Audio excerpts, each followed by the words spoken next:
soo dhawaada dhammaantiin soo dhawaada waa idin salaamayaa meel kasta joogtaan waxaan rajeynayaa inaad ku fiican tihiin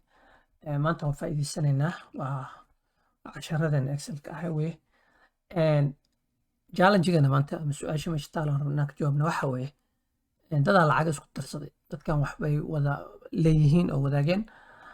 tusaale ahaan project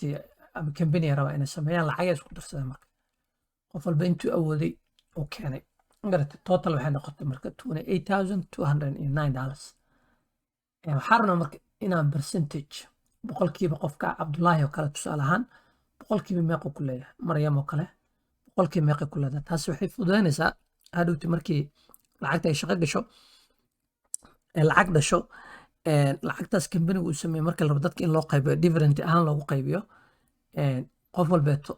percentageka ownershipkiisa uu ku leeyahay hadhowti si fudud loogu saari karaa taasee marka waxaa kalifaysaa in marka horeeto la ogaado percentageka qofka uu ku leeyahay amaba ka soo qaad dadaa lacag ku darsatay lacagta intaanay noqotay adigu waa ogtahay waxaa leedahay 5,200 kaaga boqolkiiba imis ay halkan ka tahay percentage ahaan challengegana kaas waay taasaan aan samaynaynaa formula adeegsanaynaa waxaan leenahay equals waxaan soo garaab garaysanaynaa lacagta cabdullaahi 5,200 kan soo garaab garaysanaynaa ama soo qaadanaynaa waxaan u qaybinaynaa total lacagta dadkao dhan ay isku wada keeneen oo tan ah salkaasna waa xiraynaa waxaan leenahay inter waxaan ogaanay hadda cabdullaahi oo 5,200 lacagtiisu ay tahay inuu ku leeyahay lacagtan 18% aan marka ogaana inta kalena okay waxaan ogaanay hadda oo aragnaa safiya 9,120 ay leedahay 32 ku leedahay maryama ugu lacag badan 10,488 waxay ku leedahay boqolkiiba 37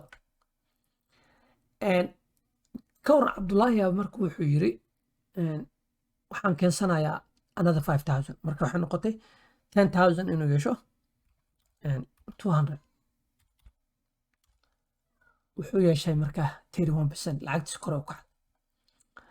nuuraas oo orta asagana wuxuu yiri okay lacagaan ku darsanaya lacag total of wuxuu la yimid 9,544 percentagekiisa asagana 24 u noqday macnihii dynamic waaye markuu qofku wax ku darsado kaba soo qaad qof walba wuxuu yiri waxaan keensanayaa 50,000 aan keensanayaa oo qof walba yiri hadduu qof walba 50,000 keensado sax ahaan qof walba marka muxuu leeyahay the same share 25% qof walba leh waxaa maanta idin tusay haddii aad dad wax ku darsatid inaa percentageka dadka lacagaha la isku dardaray aa ku leedahay in excel lagu xisaabin karo laguna soo saari karo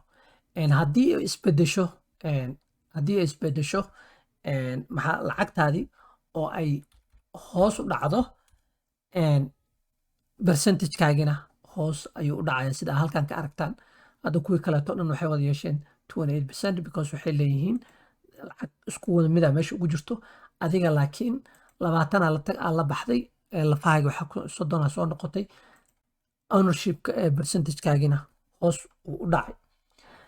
akhyaarta journalka ku xiran maanta waxaa idin tusay sida loo helo boqolkiiba inta aad ku leedahay lacag markii lacaga la isku keeno waxaa inoo ballana cashar kaloo xiiso leh iyo